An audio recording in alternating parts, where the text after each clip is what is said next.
Show. First episode of the Sprixie Show. Today, we're gonna be looking at something so interesting and so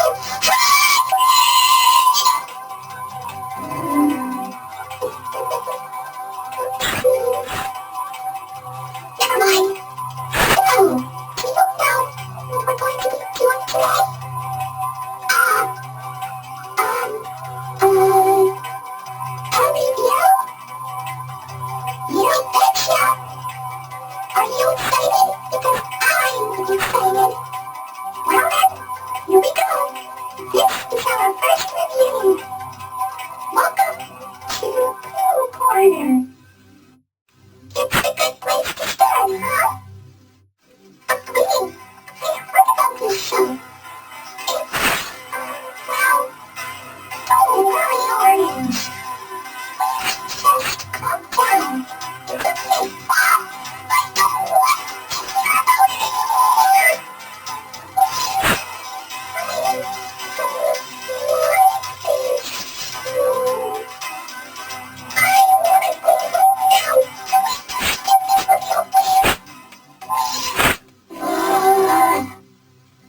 Anyway, let's continue with the review.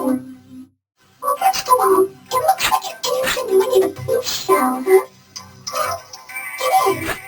It's worth noting that this is the very first Winnie the Pooh TV series. And as you can see, it's live action. Who doesn't love live action? Okay, let's play it straight. Let's just take a look at some of the differences. The biggest difference is Winnie the Pooh himself. He looks like Winnie the Pooh, only some people think he's creepy looking. Well, the cartoon Winnie, he's kind of cute, as you would expect after his regular appearance. Of the live-action part of Poo Corner, he's kind of, well, dare I put it, a little bit unnatural. I mean, his head is a little too small, obviously because it's a costume, and people don't have that big of a head. And, I don't know, just seeing him walk around in, like, full body when there's somebody in the costume, it's just, I don't know. And don't even get me started about those eyes. I don't know why they made his eyes look like that, but I guess it's just so he can blink. Who can blink without those? And does anybody know what they all look like? I assume they look like something. It's probably because of how low budget they are, but they can't really afford to make them look so good. You know what I'm saying? Except is, well, he looks kind of cute. I'm pretty sure that the person who made these costumes had to make sure that they fit the people, were able to have their heads and their bodies be perfectly fit. A piglet? I wonder how small the person in the piglet costume was. Probably a little person or something? I don't know. What's up with the differences between this piglet costume and the cartoon piglet? Well, the head's a little bit roundish. Also, this version of Piglet wears a scarf. Well, Piglet, we all know, does not wear a scarf. I mean, it is a cute looking scarf. I do like scarves, but, well, still, he does look cute in that scarf on his face. Now let's look at Tigger. I understand Tigger is known to bounce on his tail, but because this is live action, I'm guessing there was no way they were able to make him bounce on his tail. I mean, a fake tail isn't as strong enough as, say, well, any tiger's tail, I must say. Also, I think that he's a little too, dare I say, quick. But you know what? I guess that's what makes Tigger funny. He's supposed to be really energetic. He's kind of cool here. He's really in character. The only difference is that nose. He has a black nose. I don't know, maybe they didn't have enough ink fabric to make the nose when you were making the costumes. Oh well. Now as for Eeyore, he is considered to be, well, an old gray donkey. As he is. But the thing is about this version of Eeyore is that he's less depressed and more cheerful. Also, I don't know if this is tied to any of the other stuff, but he really likes to eat thistles. I mean, thistles are plants, so I guess maybe they kind of put that into the actual Pooh stuff, but I guess that we've never really had that information, and we've only heard it here.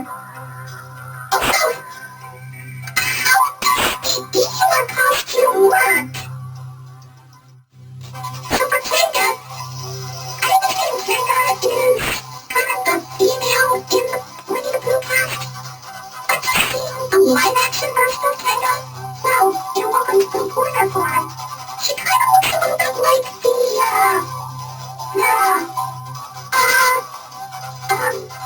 alright, let's move on. Well, he's actually kind of cute. And that's all. Moving on. As for Rabbit, okay, going back to the costume proportions, and, well, the reason why they look like this is so they can fit the person in the costume.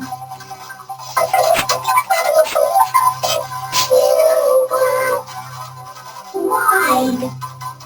Well, the cartoon Rabbit is more, well, thin, I must say. Also, I guess that Rabbit is less cranky than his original cartoon counterpart. Maybe the people who make the show just don't like Rabbit being a jerk. Finally, we have Owl. Owl, well,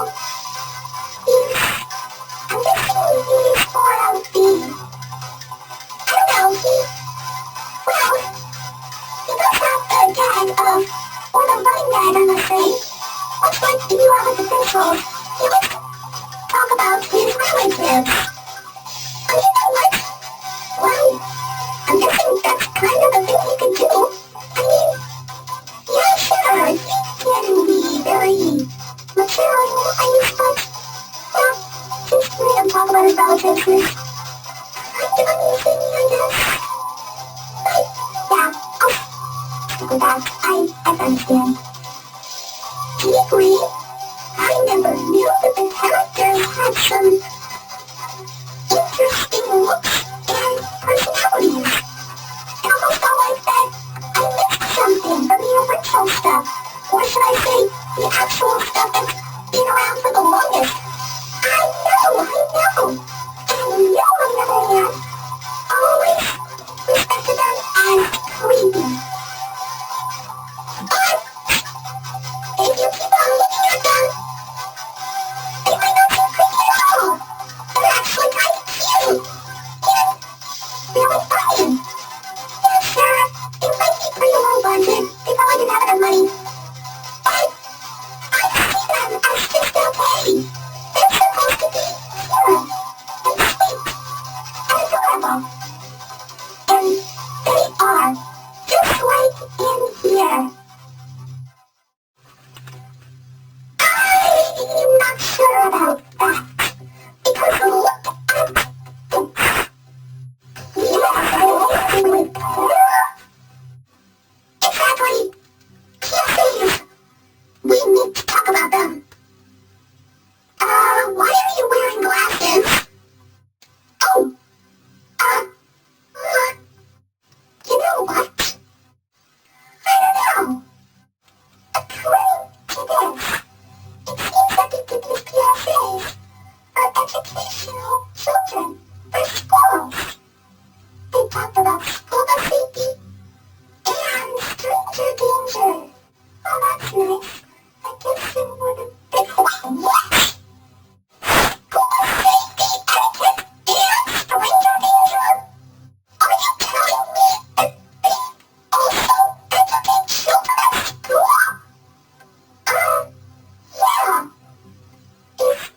problem? I can't believe that those kids were actually able to pay attention without, bragging. Don't worry about anything. You see, those things for us adventure. It's a 13-minute long PSA that was released, I believe, in 1984. It got children all about proper school etiquette. Well, what the point is that the gang wants the school bus to go forward. I forgot so much to Christopher Robin, which I believe is the only time he was ever addressed to in the show. Anyway, while on the bus, they talk about what to do and what not to do.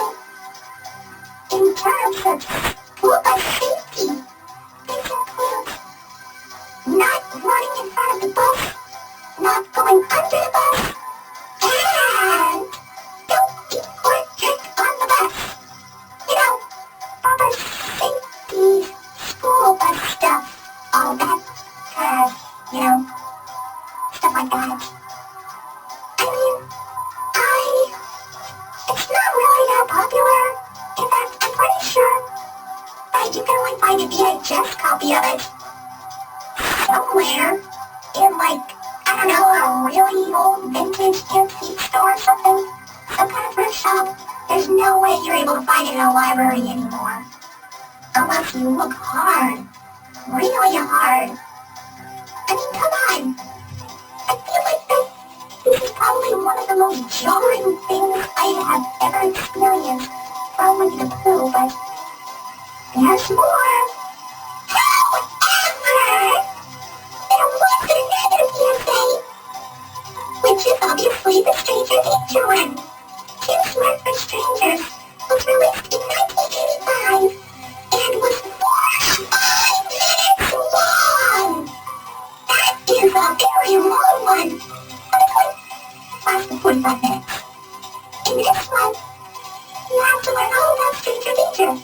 It features a few kids talking about what to do when approached by a stranger and what they do when, that happens. And of course, one of the new characters also gives some tips on how to stay safe. Don't let a stranger in your house when a parent isn't home. Don't take anything from a stranger if they offer it to you, and run away when approached by a stranger while on the street. The reason why this is so infamous is because, they also talk about molestation, which is, touching private parts. They talk about private parts in this. But despite all of that, it's still a really good show, just like all the other ones.